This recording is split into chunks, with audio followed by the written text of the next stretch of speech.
예, 안녕하십니까. 국회 입법조사처의 신용우 조성환입니다.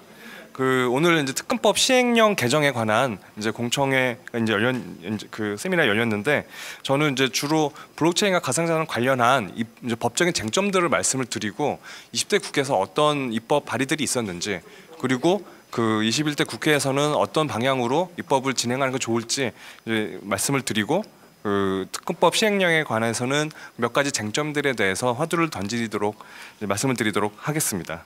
예, 블록체인 이제 어떤 법이든 사실 개념 정의가 매우 중요한데요. 블록체인의 개념에 대해서는 아직 어떤 국제적으로 합의된 정의가 있지는 않지만 대체로 분산형 디지털 장부라고 정의를 하고 있는 것으로 보입니다. 그래서 이제 금융결제원 같은 경우 예전에 법으로 내놓은 거 아니지만 어떤 일종의 분산 컴퓨터라는 형태로 이제 정의한 바도 있었고요. 우리나라 지금은 뒤에 설명드리겠지만 블록체인 지능에 관한 그런 법이 제정안이 2개가 있었는데, 그게 이제 임기 만료로 이제 20대 국회에서 임기 만료로 폐기가 됐었거든요. 거기서는 블록체인 기술을 이제 분산 네트워크에서 여러 정보를 기록 관리하는 이제 그런 기술로서 정의를 하고 있었습니다. 미국 같은 경우에는 연방법에서는 새로운 개념을 도입하는 게 굉장히 보수적이지만 각 주에서는 이제 다양하게 입법을 추진하고 해왔는데, 이제 애리조나주 같은 경우에는 굉장히 상세하게 그런 블록체인 기술의 특징들에 대해서 정의한 바가 있고요. 이제 ISO라는 이제 국제 표준 기구에서는 블록체인 연구반을 돌리고 있고, 거기에 대한 용어를 이제 현재 작성 중에 있습니다.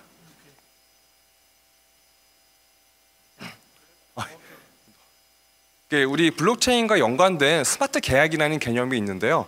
이제 미국 연방에서 이런 스마트 계약에 관한 정의를 하는 그런 입법을 진행한 바가 있었고, 아까 말씀드린 애리조나주에서도 이제 스마트 계약이라는 거를 굉장히 설명하듯이 상세하게 정의한 바가 있습니다. 이 스마트 계약이라는 거는 우리가 이제 블록체인에 기록하고 어떤 조건이 충족됐을 때 자동으로 계약이 이행되도록 하는 기술이라고 볼 수 있습니다. 그래서 제3의 증명 기간을 필요로 하지 않는다는 기술 이제 특징이 있고, 우리가 이제 계약 요소가 디지털화가 돼야 된다는 특징이 있습니다. 이를테면은 이제 계약 조건에 비가 오면은 돈을 지급한다, 이런 계약 조건이 있다고 하면 그게 이제 그런 모호한 개념이 아니고 어느 기준에 강수량이 몇 미리 이상이면 이제 지급한다라는 식의 어떤 특정한 디지털로 전환될 수 있는 내용만이 이제 스마트 계약의 일부분이 될 수 있을 거고요. 계약 내용이 프로그램 형태로 이제 표현이 된다는 것이 이제 특징입니다. 그래서 주요 이슈로는 우리가 실제 종이 계약과 실제 프로그램으로 구현된 계약 간의 불일치 가능성이 존재하기 때문에 그런 경우에 어떤 식으로 법적으로 접근할지, 이런 것이 법적인 쟁점이 될 테고, 블록체인의 이제 퍼블릭 블록체인 같은 경우에는 이 내용 자체를 수정할 수 없는 비계약적인 특징이 있기 때문에 초반에 완벽하지 않으면은 이제 버그의 가능성이 있어서, 그런 경우 어떻게 이제 이 법적으로 그 상황을 이제 해결할 수 있을지가 문제가 됩니다. 그리고 계약이 자동 이행되기 때문에 실제 이 스마트 계약이 아닌 일반 계약인 경우에는 우리가 계약만 해놓고 실제 이행하지 않았을 때 채무불이행의 문제가 발생하는데, 이제 상황은 없다고 볼 수 있죠. 다만 이제 이게 법적으로 어떤 보호나 문제 해결의 필요성이 있는지는 아직 연구가 많이 되어 있지는 않은데, 향후에 이제 법적인 쟁점으로서 우리가 연구할 가치가 있다고 생각이 됩니다. 일단 거래소의 개념에 대해서 간단히 이제 말씀드리고자 하는데요. 이전에는 사실 이제 우리가 거래소, 이제 암호화폐, 가상자산 거래소에 관한 개념을 특별히 법으로 지정하지 않았었고, 최근에 이제 특정금융정보법에서 가상자산 사업자로 포괄하는 형태로 정의가 되어 있는 상황이고요. 이전에는 그래서 그냥 일종의 이제 전자상거래법상의 통신 판매업으로 영업을 했었고, 다만 이제 공정위 차원에서 이거를 이제 문제가 될 수 있다고 해서 이제 말소가 된 적이 있습니다. 그리고 여기 특검법에도 나와 있지만 상당한 거래를 하고 이제 많은 사용자가 이용하기 때문에 어떤 정보 보안, 이제 해킹을 방지할 수 있는 정보 보안의 이제 중요성이 높다. 그래서 이제 ISMS 인증, 정보 보호 인증 체계라는 인증 의무를 이제 부과한 형태로 진행된 바가 있습니다. 그래서 밑에 보시면 현재 개정돼서 내년 3월 시행 예정인 이제 특정금융정보법에서는 그 가상자산을 이제 매수 매도하거나 이거를 이전한 교환한 행위 또 중개 알선하는 행위 모두를 다 가상자산 사업자로 포괄하기 때문에 그 일반적인 거래소는 다 가상자산 사업자에 이제 현행 법상으로는 가상자산 사업자에 포함된다고 할 수 있겠습니다. 우리가 이제 그 2018년 이제 17년 18년에 이제 ISO가 굉장히 많은 이제 그 관심을 갖고 이제 문제가 되기도 했었는데 그 이 ICO에 대한 여러 이제 그 논란이 있겠지만 이제 일반적으로는 우리가 ICO를 통해서 이제 블록체인 분야의 자금 조달을 용이하게 할 수 있고 그 어떤 그 가상자산 같은 이제 토큰 형태로 그 어떤 자산의 가치를 쉽게 이전할 수 있기 때문에 생태계 조성에 기여할 수 있다라는 긍정적인 측면이 있겠습니다. 다만 이제 우리가 흔히 이제 봐왔듯이 여러 금융 사기로 악용될 위험성이 존재하므로 이제 부작용을 제어할 필요가 있다. 그래서 여러 그 형법 이제 뒤에 뭐 여러 몇 가지 형법상의 쟁점들을 말씀드릴 테고요. 그다음에 이제 기술 분야나 거래소 분야에서는 그 거래소가 이를 추진한다든지 또는 분산 형태로 그 ICO를 추진한다든지 또는 현행 자본시장법을 이제 이제 준수하는 형태로의 ICO로 STO라는 이제 개념을 이제 도입을 추진하는 바가 있습니다. 그래서 그 이거에 대한 뒤에 또 말씀드리겠지만 뭐 아예 전면적 금지보다는 기존 그 어떤 법 체계 이런 일종의 이제 또 하나의 자산의 형태로 해서 이 거래를 이제 제도화하는 방안에 대해서 좀 검토가 필요하지 않을까 생각이 됩니다. 네, 말씀드린 대로 만약에 ICO를 하게 되면 현재 자본시장법상에서 그 어떤 일종의 공모가 되겠죠. 공모를 하는 경우에 이게 남의 이제 다른 사람의 돈을 이제 끌어서 투자를 하도록 유도하는 경우에는 주의가 필요하기 때문에 그 금융 당국의 어떤 그 증권신고서 수리 같은 것들이 일정 수리의 절차들이 있을 테고요. 그 만약에 이런 ICO 행위 자체가 자금 조달 행위 자체가 이제 자본시장법과 증권에 해당하는 경우에는 그 여러 규제가 적용될 필요가 있습니다. 근데 이제 그래서 뭐 어떤 ICO, 우리 가상자산을 발행하는 경우에 이게 증권에 해당하느냐 안 하느냐 이런 논란들이 있었는데 그 많은 부분에 이제 증권에 해당될 가능성이 이제 높다는 여러 이제 그 많은 토큰이나 그 이제 가상자산들이 그 증권에 해당 이제 자본시장법상 증권에 해당될 수 있다라는 그 견해들이 많이 있고요. 그 뭐 케이스 바이 케이스이겠지만 그래서 그런 경우에 우리가 그 자본시장법을 준수하면은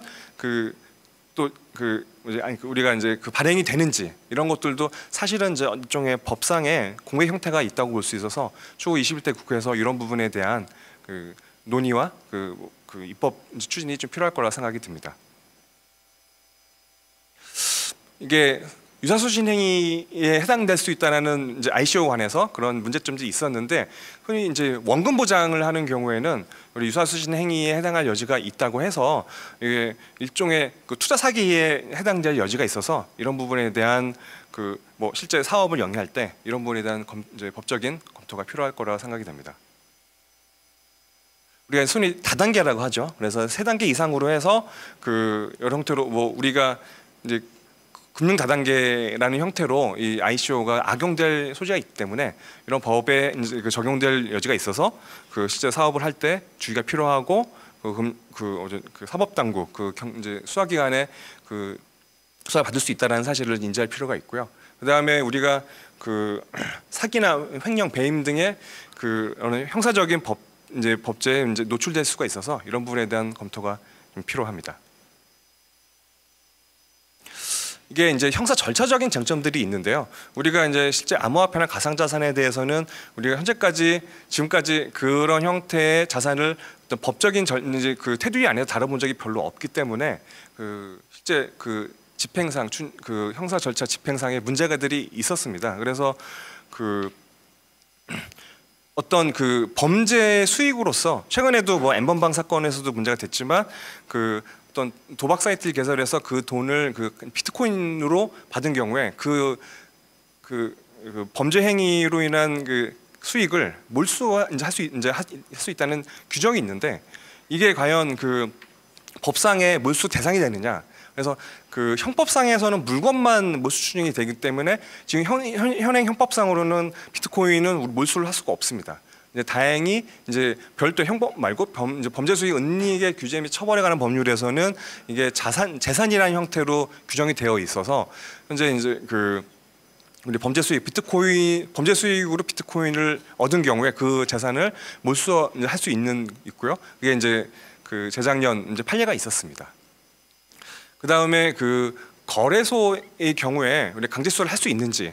근데 이제 실제로 꼭 거래소뿐만이 아니라 온라인 형태로 우리 뭐 네이버를 비롯해서 온라인 형태로 이제 영업을 영위하는 여러 기관들 플랫폼인 경우에 우리가 접수기로 실시간 추적할 수 있는지 이런 이제 법적인 강제 수사를 이제 가능한지에 대한 법적인 근거가 명확하지 않은 부분이 있어서 이에 대한 입법적인 추진이 필요하고 원격지 온라인 수사가 가능한지 그리고 이제 이걸 영장주의를 엄격하게 도입해야 되는지에 대한 부분도 현재 학계에서 논란이 되고 있습니다. 우리가 이제 몰수도 말씀드렸지만 이제 범죄로 인해서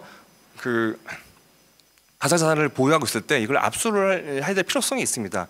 다만 이게 실제 ID 패스워드 형태로 우리 범죄자가 이제 개인 키를 갖고 있는 경우에 그걸 알려주지 않으면은 실제 물리적으로 이제 압수할 수 있는 방법이 없습니다. 그래서 이런 경우에 어떤 식의 법적인 절차를 취할 수 있는지 일종의 위법 공백으로 볼 수 있어서 그냥 검토가 필요하고 그다음에 이제 위에 2018도 3619 판결에서도 나왔지만 그 이후에 결국 몰수나 이제 압수를 하는 경우에 원래는 형사 절차상의 수사기 아닌 어떤 식으로 이제 압수나 몰수 재산을 어떤 식으로 관리하고 그거를 이제 경매를 넘겨서 이제 국고에 환수하는 이런 절차들이 상세하게 규정이 되어 있는데 가상자산에 관해서는 이런 규정이 없습니다. 그래서 이런 부분에 대한 법적인 공백을 채울 필요가 있고요. 그 다음에 뭐 추가적인 논의 중에는 이제 거래소 대상으로 이를테면은 활발히 거래를 하고 있는 중에 어떤 이제 범죄자의 수익 같은 것들이 빠져나갈 우려가 있어서 거래소의 거래를 정지할 필요성이 있을 때 그에 대한 거래소의 면책 규정이나 그런 거를 이제 수사에 협조했을 때 면책 규정, 그다음에 뭐 이제 손실 보전 이런 부분들이 추후에 논의될 수 있을 것 같습니다. 우리가 이제 외국환 거래법이 또 문제가 될 수 있는데요. 우리나라에 또 재정적으로 이제 이를테면 급격하게 외국으로 돈이 빠져나가는 것을 관리할 필요가 있기 때문에 우리가 외국환 거래법에서 일정 금액 소위 1,000만 원 이상의 경우에 이제 신고 의무 등이 좀 있는 상황이죠. 그래서 만약에 신고를 안 했을 때 뭐 형사벌 과태료나 또는 금액에 따른 형사벌이 이제 형사벌을 받을 수가 있는데 이 가상자산을 이용해서 외국환을 이제 외화를 이제 반입한 걸로 인정된 경우에 환치기가 인정된 이제 사례가 있었습니다. 그래서 이게 실제로 추후에 이제 특검법하고도 연결이 되지만 이 거래소를 통한 가상자산의 거래가 투명해진다면 사실 외국으로 어떻게 나갈지에 대해서 우리 당국에서 지켜볼 수 있기 때문에 실효적으로 외국환 거래법 적용할 수 있을 것 같고요. 근데 다만 개인의 지갑 대 지갑에서의 거래에서는 사실은 현재로서는 이제 잡아내기가 쉽지 않다고 봐서 외국환 거래법이 유명무실해질 수가 있다. 다만 이제 그거는 지금의 이제 현금 거래하고도 유사한 형태가 될 수 있기 때문에 어떤 식으로 우리가 당국에서는 그거를 잡아낼 수 어떤 법을 위반하는 외국환 거래에 대해 잡아낼 수 있지에 대한 고민이 필요할 테고요. 또 한편에는 이제 이 글로벌 금융 환경에서 이 금액 어떻게 보면은 이제 1,000만 원이라는 금액이 이제 적을 수도 있다. 그리고 실제 법을 위반해서 이제 우회해서 이제 외국환 거래하는 사례가 오히려 늘 수 있기 때문에 어느 정도 금액을 좀 조정하고 수사기관의 역량은 높이되 금액은 좀 이제 상향해서 대상 범위를 좀 줄이는 방식으로 한다면 뭐 일종의 외국환 거래를 좀 더 양성화할 수 있지 않을까. 요거에 대한 논의가 필요할 것 같습니다. 세금 문제도 있습니다. 그래서 지금까지 뭐 부가세나 소득세 뭐 이런 것들이 이제 가상자산 형태로 되어 있는 자산에 대해서 어떤 세금이 부과될 수 있을지에 대해서 이제 최근 많이 여러 논의가 있어 왔고요. 이제 부가세는 사실은 이게 우리가 돈 비슷한 화폐로 생각한다면 사실은 부가세 대상이 아니다. 다만 이게 우리가 증권이나 어떤 다른 그 무형의 자산이라고 하면 부가세가 이제 과세될 수 있다라는 이제 견해에 있는데 아직 그 명확하게 우리가 이제 과세 당국이 그 의견을 표명하고 있고 있지는 않는데 다만 이제 글로벌하게는 우리가 이제 무형 자산의 기타 자산의 형태로 지금 이제 그 보고 있어서 아마 그런 식으로 세법 개정이 추진될 거라 생각은 듭니다. 소득세 같은 경우에도 우리가 어떤 사업소득이나 그 근로소득으로 그 이제 가상자산을 이제 얻은 경우에 그걸 과세가 되느냐. 근데 이게 소득세 같은 경우에는 엄격한 열거주의를 택하고 있어서 현재로서는 과세가 현행법상에서는 이제 이제 과세가 안 될 수, 양대소득세 같은 경우에 그 현행법상 과세가 안 될 수 있는데 다만 요거에 대해서는 이제 과세 당국이 추진하고 있어서 곧 그 입법안을 내놓을 것으로 좀 예상이 됩니다. 그다음에 이제 법인세나 상속세, 증여세 같은 경우에는 굉장히 포괄주의를 택하고 있기 때문에 그 가상자산이 아닌 어떤 형태의 자산인 경우에도 그거는 이제 과세 대상이 될 수 있을 거로 이제 그 얘기가 되고 있습니다. 그러니까 이제 요거는 그 페이스북 리브라와 관련한 법적 쟁점을 간단히 말씀드려서 향후 이제 국회에서도 뭐 당장의 어떤 그 쟁점은 아니라도 이제 그 감안하실 필요가 있을 것 같아서 간단히 이제 소개를 하고자 합니다. 그래서 그 작년에 페이스북이 그 리브라라는 어떤 암호화폐 코인을 이제 발행한다고 해서 많이 글로벌하게 많은 이슈가 됐었고 현재는 그 약간 수면 아래로 가라앉은 상황이지만 아직까지 계속 진행하고 있는 것으로 파악되고 있습니다. 그래서 이게 어떤 이제 성격을 갖고 법적으로는 어떤 대응을 해야 되는지 간단히 말씀드리고자 합니다. 그래서 우리 알다시피 페이스북, 인스타그램, 왓츠앱 이런 걸 합하면 이제 글로벌하게 24억 명의 이용자가 된다고 합니다. 그러면은 사실은 어느 국가보다도 그 굉장히 넓은 형태의 이용자를 갖게 되고 그런 글로벌 코인 화폐로서의 기능을 갖게 될 수도 있겠죠. 그다음에 이제 일종의 스테이블 코인 그 뒷단에 달러나 이런 실물 화폐를 갖고 있기 때문에 안정적으로 그 지불 수단으로 활용될 수 있다는 특징이 있고, 그다음에 이제 이거를 그 페이스북에서는 중장기적으로 탈중화, 이제 자기네가 이제 어떤 주도권을 갖지 않겠다라는 얘기를 이제 하고 있습니다. 다만 이게 그 최근에도 문제가 됐지만 이제 금융위기 같은 게 발생한 경우에 그 일종의 이 페이스북 리브라를 안전자산으로 본다면 일종의 뱅크런 같은 이제 유사한 현상이 발생할 수 있고 이제 국가의 통화 정책에 대한 효과가 제한될 수 있다라는 등등의 그 우려가 제기되기도 합니다. 그래서 이제 최근에 이제 데이터 3법에 대해서 개인정보보호법 등이 개정이 됐는데요. 그래서 그 아마도 이 금융 관계된 정보라서 여기에 그 해당 그 가상자산, 암호화폐에 포함된 정보들은 개인 신용 정보에 해당될 수가 있거든요. 그래서 그런 것들이 그 해킹 등 해킹 방지 등 기술적 보호 조치들이 제대로 이루어지고 있는지, 그다음에 이제 뭐 신용 정보를 별도로 관리하는 어떤 그 법상의 의무 사항들이 있는데 이런 것들이 잘 지켜지고 있는지 등을 지켜볼 필요가 있습니다. 아까 말씀드린 대로 소위 그 리브라로의 뱅크런 이제 그런 우려가 있을 수 있다고 하는데 현재 이제 한국은행법에서 이 통화 정책 관련된 내용들을 규정하고 있는데요. 그 이제 뭐 이를테면 뭐 우리나라 법에서 그걸 제한한다고 그 페이스북이 발행을 안 하진 않겠지만 현재 법상 제한되고 있지는 않은데 다만 그 상당한 추후에 중장기적으로 그런 기업에서 발행한 이제 암호화폐가 상당한 비중을 차지하는 경우에는 어떤 우리나라 이제 법상에서도 통화 정책에 관한 이제 변화가 필요하지 않을까 이런 생각을 해볼 수 있겠습니다. 이게 이제 꼭 그 어떤 페이스북만의 문제는 아니고 뭐 구글 비롯한 여러 그 글로벌 플랫폼 인터넷 기업, 플랫폼 기업에 관한 쟁점이라고 할 수 있는데요. 그 우리가 또 흔히 이제 그 세원 잠식 그에 관한 우려도 있죠. 돈은 한국에서 벌고 그 수익은 아일랜드 같은 그 국가를 이제 세금이 적은 국가를 통해서 이제 어떤 그 세금 낼 그걸 회피한다라는 이제 논란들이 있는데 그래서 뱁스 프로젝트라고 이게 그 세금 이전에 관한 것들을 이제 방지하는 내용의 이제 글로벌 프로젝트가 진행 중이고 또 디지털세라는 거를 이제 만들자라는 논의가 이제 OECD나 G20을 통해서 상당히 무리인 것으로 알고 있습니다. 예, 다만 이게 그 디지털세 같은 경우에 우리나라 삼성, LG 같은 경우에도 해당될 여지가 있어서 이게 어떤 식으로 논의되는지 좀 지켜볼 필요가 있고요. 우리가 이제 사실은 글로벌 플랫폼 기업에 대해서 어떤 그 국내 사법권 영향이 잘 미치지 않는다는 문제점이 있습니다. 우리가 소위 이제 최근에 텔레그램 같은 경우에도 그게 이제 그 두바이 이런 쪽에 그 본사가 있는 걸로 알고 있는데, 우리가 어떤 텔레그램에서 문제가 생겼을 때 거기서 어떤 정보를 이제 가져오거나 수사 협조를 받기가 굉장히 어려운 상황이죠.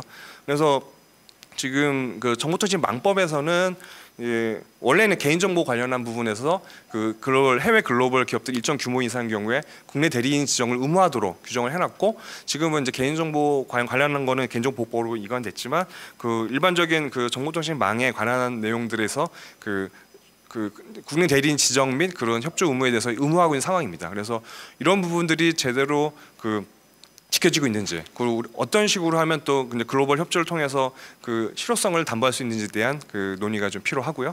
그다음에 현행법 전자금융거래법 상에서도 이제 선불점자 지급 수단이나 전자화폐, 우리 뭐 지역화폐 비슷한 것들이 좀 포함되어 있는데, 그런 거 해당되는지, 이런 기업이 발행한 가상자산에 포함될 수 있는지 검토가 필요합니다. 그다음에 어떤 탈중앙화된 가상자산이나 암호화폐인 경우에 이런 것들을 권한과 책임을 어떤 식으로 주어서 이제 분쟁이 생겼을 때 해결 가능한지, 그다음에 이제 이런 글로벌한 뭐 플랫폼이 됐든 아니면 가상자산인 경우에 어느 나라의 법으로 이제 어느 국가에서 판단할 것인지 등의 문제가 있겠습니다. 네, 20대 국회에서 블록체인이나 가상자산 관련해서 이제 많은 법들이 이제 발의가 됐는데, 이 김병 의원님이 이제 발의하신 특정금융정보법 외에는 다 임기 만료로 폐기가 됐습니다. 그래서 하나하나 좀 설명을 드리고, 혹시 21대 국회에서 또 이제 참고할 만한 것들이 있는지에 대해서 한번 살펴보도록 하겠습니다. 그래서 블록체인 기술 자체에 어떤 특징을 이용해서 현행법상에 이제 적용할 만한 것이 있는지, 또는 현행법과 상충되는 부분이 있지 않는지에 대해서 이제 그걸 해결하고자 하는 법안들이 발의가 됐었는데요. 뒤에서 하나씩 살펴보겠습니다. 이제 우리가 블록체인은 위변적 불가능하다는 특징을 가장 큰 이제 것으로 잡고 이제 우리가 알고 있는데요. 그래서 원래 이제 공인인증서라는 것이 있어서, 이것이 이제 법상에서 공인인증서를 쓸 경우에 어떤 전자거래소의 당사자 신원 확인과 어떤 문서, 그러니까 이게 이제 어떤 거래 진정 성립을 이제 보장하는, 이제 법상으로 이제 추정력을 부여하는 그런 법체계를 갖고 있었는데, 그래서 우리가 이제 블록체인도 이런 위헌적 불가능의 특징을 갖고 있으니, 이거를 블록체인 기술을 사용한 경우에 공인인증서와 동일한 지위를 부여하자라는 형태의 이제 법안이 발의가 됐었고요. 다만 이게 이제 지난달 5월 20일 날 공인인증서를 폐지하는 내용의 이제 전자서명법이 통과가 돼서, 이제 우리나라에서는 일단 공인인증서라는 내용은 없게 됐습니다. 그래서 이게 이제 이 법의 이제 의미는, 이 법안의 의미는 좀 달라지겠지만, 다만 이제 이 공인인증서가 없어진다고 해서 그런 형태의 인증서가 사라지는 건 아니기 때문에, 또 이제 최근에 이제 DID 등 통해서 블록체인 기반의 신원을 증명하고 전자 거래를 이제 보장하는 내용을 보장하는 형태의 이제 서비스들이 나오기 때문에, 요거는 이제 기술적으로 어떤 형태로 기술과 서비스가 발전하는지 지켜보고, 혹시 법상에 이제 좀 규정할 필요가 있는지 살펴볼 필요가 있겠습니다. 전자문서법 같은 경우에는 이제 우리가 블록체인에 뭔가를 썼을 때, 아까 스마트 계약 같이 그런 내용이 이제 전자문서법 상에서 이제 일반적인 문서와 서명과 동일한 효력을 갖도록 하자. 이게 법상에서는 꼭 서면에 의해서 뭔가를 이제 의사표시를 하도록 하는 내용들이 있기 때문에 이런 법의 의미가 있을 거라고 보이고요. 그다음에 이제 그래서 이런 형태의 우리가 이제 블록체인도의 어떤 내용들도 다 이제 전자문서 형태로 인정을 한다면, 뭐 지금 법상에서 해석으로도 가능하다는 얘기가 있지만, 또 법상에서 명확히 해놓는다면 기술적인 기술 활용도가 높아질 수도 있다고 생각이 됩니다. 이게 이제 개인정보 관련한 내용들이 있는데요. 우리가 한번 퍼블릭 블록체인 경우에 한번 거기 내용을 쓰면 아예 삭제가 불가능하다, 이런 이제 일반적인 특징들이 있는데, 우리가 소위 잊혀질 권리라는 내용하고도 연관이 되는데, 어떤 기업에서 개인의 개인정보를 보관하고 있을 때 그걸 일정 기간에서 필요가 없거나 일정 기간이 지나면 꼭 삭제를 해서 더 이상 이제 이 개인정보가 유출되거나 남용되지 않도록 하는 법상의 정신이 있는데, 지금 그거하고 이제 상충될 수 있다. 네, 그런 차원에서 우리가 그 삭제 말고 블록체인에 올라간 경우에 삭제가 안 된다면 뭐 알아볼 수 없는 형태로 하는 경우에도 그 삭제에 준하는 걸로 이제 보자라는 형태의 이제 법안이 발의가 됐었고요. 다만 이게 어떤 식으로 가능할지에 대해서는 좀 그러니까 지속적 논란이 있는 걸로 알고 있습니다. 그래서 일단 현재 법상에서는 이제 반영이 되지 않았고, 이게 어떤 기술, 이를테면은 이제 우리가 그 동형 암호라는 또 형태가 있어서 암호화된 형태에서 그거를 이제 밖에서 그걸 이제 억세스했을 때 그 내용을 대해서 이제 유추할 수 있는 형태의 뭐 이렇게 암호화 방식들이 적용이 된다면 그랬을 때 이제 이 법을 꼭 바꿔야 될지 그건 계속 논의가 좀 필요할 거라 생각이 들고요. 그래서 EU나 이제 프랑스에서는 그 18년도에 보고서에서는 그냥 개인정보를 블록체인에 올리지 말라, 약간 이런 취지의 내용이 좀 있기도 했습니다. 그다음에 그 개인정보와 관련된 꼭 한정된 얘기는 아니지만 우리가 보통 이제 법상에서 권리 의무를 줬을 때는 어떤 대표자를 줘서 이제 그 사람이 이제 뭐 책임이나 의무를 이제 책임이나 또는 권리를 부여하는데, 이게 이제 이렇게 분산된 형태로 해서는 누가 책임자인지, 이를테면은 뭐 어딘가에 뭐 비트코인에 뭔가 문제가 생겼다 했을 때 그거를 이제 누구를 찾아서 그거를 뭐 문제를 이제 해결하도록 하고 책임을 지도록 할지에 대해서는 지금 아직 결정된 바가 없거든요. 그래서 그런 이제 또 일반적인 시스템에서 어떤 형태로 법적인 책임을 줄 것인가에 대한 이제 그 고민이 좀 필요한 상황입니다. 뭐 이게 벤처기업법 관련해서는 나중에 예전에 이제 암호화폐 거래소가 이제 벤처기업 업종에 제외된 바가 있어서 이게 좀 법에서 이거를 거래소 포함되는 형태로 하자는 내용이 있었는데, 일단은 이제 법에서는 그냥 이제 이 암호화폐 거래소를 벤처기업에서 제외하는 거를 이제 명시하지 않는 정도 형태로 아마 절충적으로 이제 통과가 된 걸로 알고 있습니다. 이 블록체인 기술이나 산업 발전에 관한 법들도 발의가 됐었는데 임기 만료로 폐기가 됐습니다. 그래서 이상미 의원님과 홍계 의원님 두 가지 안이 있었고요. 대체로 내용은 비슷합니다. 일반적으로 우리가 IT나 또는 R&D 관련한 내용들을 진흥하는 이제 기술 진흥을 위해서 어떤 법을 만들 때 이제 기본적인 형태들이 있고, 이게 그래서 뭐 기본 계획을 이제 어떤 정부 부처가 기본 계획을 수립하고 표준화 사업, 전문인력 양성 등을 하고, 특이한 점은 이제 연구개발 특구를 지정한다거나 또는 이제 진흥 단지를 조성한다거나 한 형태의 내용들이 있어서 특이점이라 볼 수 있는데요. 사실 이런 법이 없어도 사실은 뭐 민간 기업들이 기술 개발할 수 있고, 그다음에 정부에서도 예산을 받아서 그런 정책을 추진할 수는 있지만, 이런 법이 있다면 좀 더 체계적으로 정책을 추진하고 예산을 좀 더 많은 예산을 이제 투입할 수도 있어서, 그럼 이제 이런 재정법, 진흥 재정법에 대한 논의도 이제 이어지면 좋겠다고 생각이 듭니다. 우리가 이제 가상자산이란 거래소에 관해서 사실은 2017년, 18년도에 많은 논의들이 있었고, 그때 이제 사회적으로 이슈가 돼서 거기에 맞춰서 여러 의원님들이 이제 발의를 했었습니다. 그래서 대체로는 우리가 이제 시세 조정, 일종의 증권을 이제 규제하는, 통제하는 형태와 유사하게 이제 시세 조정의 자금세탁 행위를 방지하는 내용들, 그다음에 이용자에게 어떤 설명 의무를 부과하는 내용들이 들어가 있고, 이런 전자금융거래법을 개정하는 형태 이제가 있는가 하면 뭐 암호화폐나 가상화폐 이런 형태로 해서 별도의 재정법으로 이제 추진하는 내용, 이제 발의한 이제 법안들이 있었습니다.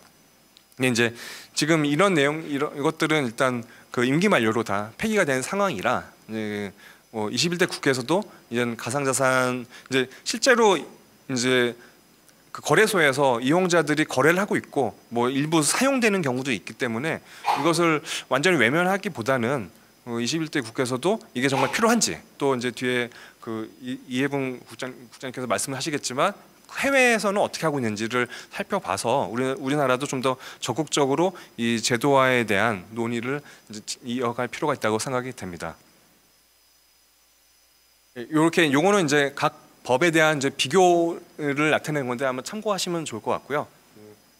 쟁점별로 말씀드리면 일단 명칭에 관한 것인데, 사실은 이게 또 가상 통화, 암호화폐 이런 형태로 이제 업계와 정부에서 다양한 이름으로 부르고 있었는데 일단은 그 국제 자금 세탁 방지 기구에서 버추얼 에셋이라는 형태로 지금 일단 정의를 내렸고 그 자금 세탁 방지 차원에서 이제 글로벌하게 일단 가상자산이라는 명칭으로 그 현재는 불리고 있고 이제 우리나라에서 최초로 이제 이걸 그 법상에 정의한 거는 이제 이번에 개정된 특근법이기 때문에 현재 법상에서는 가상자산 명칭만 있는 것으로 되어 있고요. 이게 뭐 향후에 이제 암호자산 이런 형태로 이제 명칭 변경이 필요한지는 이제 추후 논의가 좀 필요할 것 같습니다. 그다음에 우리가 이제 보통 이제 자본시장법이나 이런 증권 관련된 법에서 규제를 하고 있는 시세 조종, 시장 질서 교란, 우리가 뭐 작전이라고 하죠. 이런 내용들을 이제 규제하는 내용들이 이제 법안들이 이제 들어가 있었고요. 그다음에 이제 자금 세탁 방지나 실명 확인에 관한 내용 법안들도 있었는데 사실 요거는 이제 특근법 개정으로 어느 정도 해소가 됐다고 볼 것 같습니다.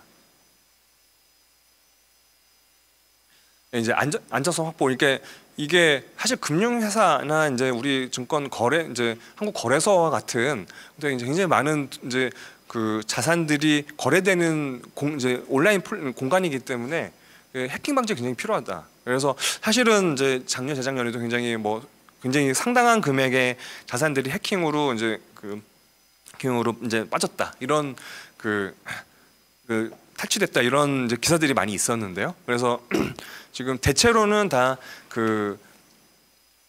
어떤 식으로 안전성을 확보할 것인지 그 금융회사 전자금융거래법에서는 금융회사의 이런 온라인 안정성에 관한 부분을 규정하고 있고요. 이게 보면 그 깊이 내려가 보면은 정보통신망법에 ISMS 인증하고 상당히 유사한 부분이 있습니다. 그래서 일단 그 기존의 법안에서는 금융회사에 준하게 이런 그 안전 보안을 갖춰라라는 내용의 법안이 발의됐었고 일단 현재 개정 금융특근법에서 이제 가상자산 사업자 ISMS 인증 여부를 이제 확인하도록 은행 같은 데서 그 거래소에 이제 거래소가 ISM 인증 받았는지를 확인하도록 하는 내용이 이제 반영되어 있습니다. 그다음에 그 하태경 의원님 안 같은 경우에는 이제 ICO를 이제 양성화하자는 내용의 이제 그 규정이 포함되어 있었습니다. 예, 요거는 이제 몇 분의 의원님께서 그 이제 특근법 개정안을 발의했었고요. 그 원래 이제 가상자산 취급 업소로 법상에 그 김병우 의원님 안에 들어가 있었는데 좀 더 어감을 가상자산 사업자로 해서 좀 더 좀 거부감을 조금 이제 없앤 것이 좀 특징이라고 할 수 있겠습니다. 예, 그래서 그 이번에 개정된 안은 김병우 의원님 안에 기초해서 그 작년 그 3월 약간 지난 3월에 국회 본회의를 이제 통과했고요. 지금 그 3월 이게 약간 공포 시간이 있어서 이제 3월 25일 안경에 아마 공포가 됐을 겁니다. 그래서 1년을 유예기한이 줬기 때문에 1년 후에 시행이 되고 그 거래소 같은 사업자는 신고 의무가 있는데 그로부터 6개월이라서 내년 9월부터는 이제 그런 의무를 이행해야 된다고 보시면 되겠습니다. 그래서 주 내용은 이제 가상 자산이나 사업자를 정리를 했고, 네, 이런 거래소나 같은 사업자가 어떤 이제 그 FIU 이제 금융정보분석원에 어떤 신고를 해야 되는지, 그리고 만약에 그 문제가 있을 때 그 어떤 그 FIU에서 이제 그걸 신고를 수리를 거부할 수 있는 권한들을 규정했다고 할 수 있습니다. 그다음에 이제 가상자산 사업자 거래하는 금융회사는 대체로 은행이 될 텐데요. 은행이 결국에는 계좌를 만들 때 가상자산 관련된 고객 계좌를 만들 때 어떤 이제 확인 의무가 있는지, 그래서 위에 있는 어떤 그 신고 의무를 다 이행했는지, 그다음에 그 예치금 그 거래소의 자산과 그 고객의 자산을 잘 구분하고 있는지, 그다음에 어떤 ISMS 같은 보안 인증을 철저히 하고 있는지 등을 확인하도록 이제 규정하고 있습니다. 그래서 그 주요 쟁점으로 보시면 일단 가상자산의 범위를 어디까지 볼 것인가. 그래서 우리가 이제 뭐 그 흔히들 그 외국에서 이제 그런 스위스나 이런 그 주요국에서 이제 이제 자산을 이제 세 가지 형태로 뭐 유틸리티 그 이런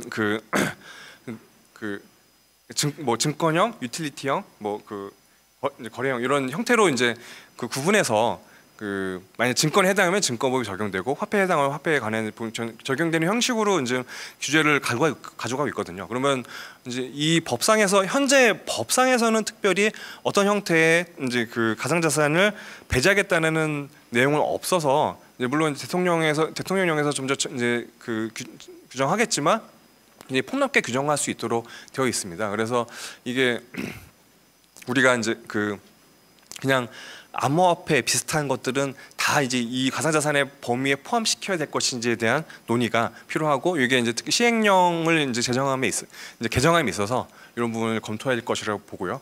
그다음에 사업자에 관해서도 이제는 이제 굉장히 폭넓게 돼 있고, 이제 상세한 부분은 대통령의 위임이 되어 있습니다. 근데 우리가 이제 대형 거래소 같은 경우에는 당연히 이런 보안이나 여러 의무들을, 법상의 의무들을 이제 지킬 필요가 있고 지킬 역량이 될 것으로 보이는데, 다만 그 영세한 사업자, 그리고 어떤 이 특근법의 또 이제 정신은 어떤 자금 세탁 방지에 관한 부분인데, 뭐 대규모의 자금이 이전될 우려가 좀 적은 경우에 이런 의무를, 우리가 뒤에 보면은 여러 고객 확인 의무나 ISMS 인증에 관한 부분들, 의무들을 다 엄격하게 이제 적용할 것인지에 대한 논의가 아마 이제부터라도 있어야 될 것으로 보입니다.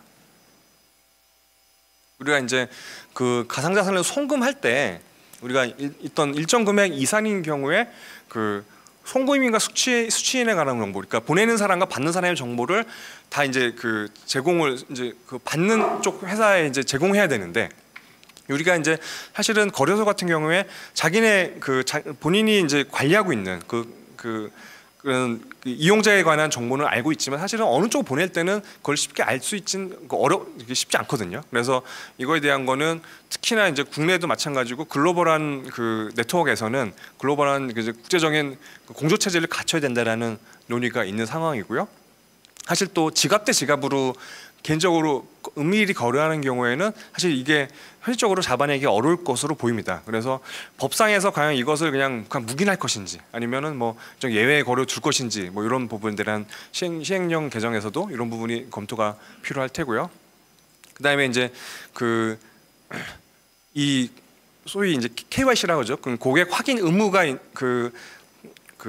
거래소와 은행에 다 있는데, 그거를 이제 은행이 결국에는 거래소의 계정을 만들려고 할 때, 거래소 관련된 고객 계정을 만들 때 이걸 어디까지 어떤 요건일 때 계좌를 이제 발급해 줄 것인지, 계좌를 개설할 것인지, 그거를 이제 어떤 일정한 조건이 있으면은 무조건적으로 개설을 해줄 것인지, 아니면 어떤 은행의 재량권을 부여할 것인지 등에 대한 논의가 필요할 것으로 보입니다.